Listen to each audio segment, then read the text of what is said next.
Coucou les filles, alors aujourd'hui dans cette vidéo je vais vous expliquer comment devenir une James Bond Girl en 007 minutes, donc si ce tuto vous intéresse, regardez la suite. Alors tout d'abord je commence par appliquer une Primer Potion d'Urban Decay, donc la teinte transparente, sur toute la paupière mobile jusqu'au sourcil et bien sûr sur le ras de cils inférieur, c'est très important. Je tapote ensuite le tout pour faire pénétrer dans la paupière. Ensuite, donc je choisis une teinte beige clair et un pinceau fluffy. Je vais appliquer cette couleur qui est très légèrement plus foncée que ma carnation, donc dans le creux de la paupière, la banane. Je reviens vers l'intérieur de l'œil et j'estompe bien le tout jusqu'au sourcil. Ensuite, je prends un scotch que je vais appliquer donc au coin externe de mon œil. C'est optionnel, hein, mais moi je préfère, ça définit bien donc le make-up, je trouve, surtout dans ce cas-là. Et ensuite, donc là, j'ai choisi une couleur vin violette, comme vous le voyez, que je vais appliquer avec un pinceau plat de chez MAC sur toute la paupière mobile. Donc si vous avez fait votre teint, pensez bien à tapoter la couleur parce que la couleur violette qui vous tombe sur les cernes en dessous, si vous avez déjà mis votre fond de teint, ça va être la cata. James Bond Girl avec des cernes, ça le fait pas trop je trouve. Donc revenez vers le coin interne et externe de l'œil après avoir donc appliqué la matière pour dégrader donc légèrement. Ensuite, je prends un pinceau crayon pour définir donc le coin interne de l'œil. Pareil, on veut que cette couleur soit précise, hein, on ne veut pas un trop gros halo de couleur violette. Et je fais pareil sur le ras de cils inférieur, donc surtout sur les deux premiers tiers du coin interne. Ensuite, je prends un fard à paupières noir mat de chez Make Up For Ever toujours avec un pinceau fluffy. Je vais appliquer donc cette couleur sur le coin externe. Donc tout d'abord en étant proche du ras de cils. Donc je reviens en estompant vers l'intérieur et je remonte ensuite en forme de V, donc dans le creux, pour vraiment obtenir un effet œil de chat prononcé. Donc on pense bien à bien blinder cette couleur. Donc là, je reviens vers l'intérieur, on aura un creux bien marqué. J'enlève le scotch et j'estompe au doigt pour avoir un effet un petit peu plus doux. J'aime pas quand on voit la marque du scotch donc de manière trop prononcée.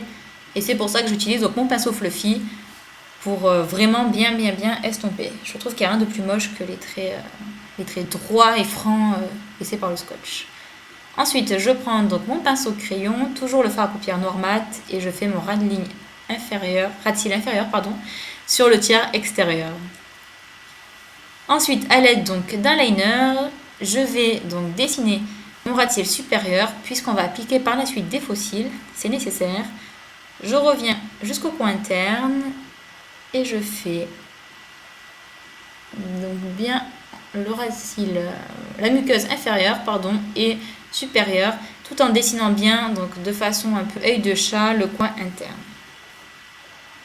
Donc là, j'ai appliqué les faux cils pour vraiment un look intense. Et je mets un concealer assez clair sous l'œil, donc pour bien nettoyer le teint. En fait, il y a eu un peu des chutes et éclaircir le regard, puisque c'est un maquillage quand même violet. C'est assez dur à porter des fois. Donc là, c'est ce qui va vous permettre de porter ça en ayant un regard frais et lumineux. Donc j'estompe le tout avec un pinceau fluffy de la Naked 2. En fait, je blende bien la couleur dans le fard à paupières, pour pas qu'il y ait de démarcation trop franche.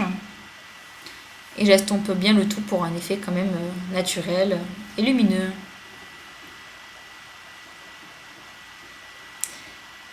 On va ensuite donc terminer le maquillage avec un blush framboise assez froid. Donc pour coordonner au rouge à lèvres qu'on va mettre par la suite et au maquillage des yeux, choisissez une teinte plutôt froide et pas trop chaude comme le pêche ou l'oranger, ça ira pas trop à mon goût. Et je termine ensuite par le contour des lèvres et le rouge à lèvres. Donc j'ai choisi des couleurs prunes, plum, vin, toutes ces couleurs là du moment, puisque c'est assorti donc au look de la James Bond Girl et c'est aussi hyper tendance cet hiver. Donc le contour des lèvres c'est assez important quand vous appliquez un rouge à lèvres foncé, sinon utilisez bien sûr un pinceau à lèvres. Donc voici mon rouge à lèvres préféré du moment, donc c'est Plum de Revlon, qui a une super qualité équivalente au rouge à lèvres MAC, voire bien supérieure d'après moi, je vous le recommande. Ils sont pas très chers et ils sont vraiment géniaux, c'est super. Donc appliquez avec précision votre rouge à lèvres pour pas déborder. Et voilà, à vous les lèvres sexy de James Bond Girl en même pas 7 minutes.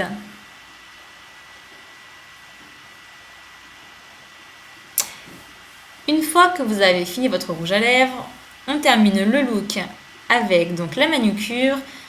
Donc la James Bond Girl a sorti en collaboration avec OPI une collection de vernis très tendance cet hiver. Donc bien sûr, j'ai choisi des OPI. En tout premier, j'applique la base Erom, très importante sous un vernis de couleur foncée. Et ensuite, je vais mettre donc 2 couches de vernis. Une seule pourrait suffire, mais perso, je préfère donc l'opacité de quand il y en a 2. Même si c'est des vernis hyper pigmentés, couvrants, avec une super tenue, blablabla, etc. Non, je ne suis pas payée par OPI. Donc, on laisse bien sécher entre les 2 couches, bien sûr. Et on évite d'aller se coucher directement et d'avoir des traces de drap sur son super vernis foncé. Et on termine bien sûr par le top coat qui va donner brillance à ce look. Donc voilà, j'espère que ce tuto vous aura plu les filles. Voici le look final et je vous dis à bientôt pour un prochain maquillage. Ciao ciao!